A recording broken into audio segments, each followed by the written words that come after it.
there's one video game company that has a long history of doing things a little differently than the competition, I'd say that company is Nintendo. In an industry where most video game sales are front-loaded, meaning that the bulk of their sales occur within the first couple of weeks or so, Nintendo has managed a numerous string of evergreen titles. Titles like Brain Age and Animal Crossing on the DS, or Mario Kart and Wii Fit on the Wii, have sold long past the usual expiration dates for new video games. And why is that?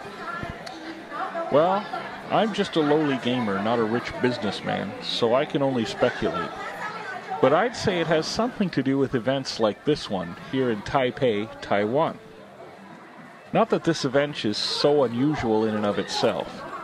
In fact, it wasn't that long ago that I saw Microsoft here with a similar size event for their Xbox 360 system. But there are some key differences between the two events. The first difference is that the game being promoted here is not new. As of July 18th, 2010, when I'm recording this, new Super Mario Bros. Wii has been out for maybe half a year. When most companies would have moved on to other projects, Nintendo is still reaching out to people, getting controllers in the hands of as many people as possible. The second is the amount of interest that the game is generating. At the time I saw the Microsoft event, they were mainly promoting Sonic and Sega All-Stars Racing, which is an excellent and very accessible title. In fact, I have it for my 360 and I thoroughly enjoy it. But there were no lines and the crowds were very thin. In fact, the girls demonstrating actually asked me if I wanted to come up and play the game. With Nintendo, on the other hand, lines had formed at every station they had set up. Remember, this is a game that's been on the market for many months and presumably many people already have at home. If you die or complete a level, then you're politely asked to move along to allow the next person in line to have a turn. While the lines weren't very long, they were consistent throughout the day. Another big difference I noticed was in demographics. At the Microsoft demo, most of the players were teen or 20-something males. But here, I saw men, women, boys, girls, everyone jumping in to try the game.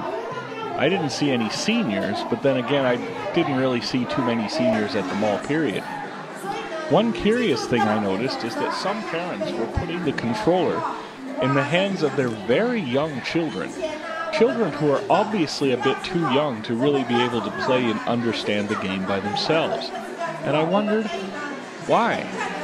Why are all these parents so eager to get their kids playing this video game?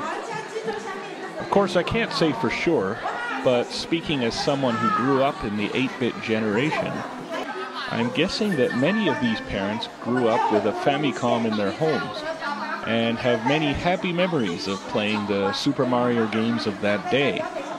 And as such, they are eager to relive those memories and share them with their children.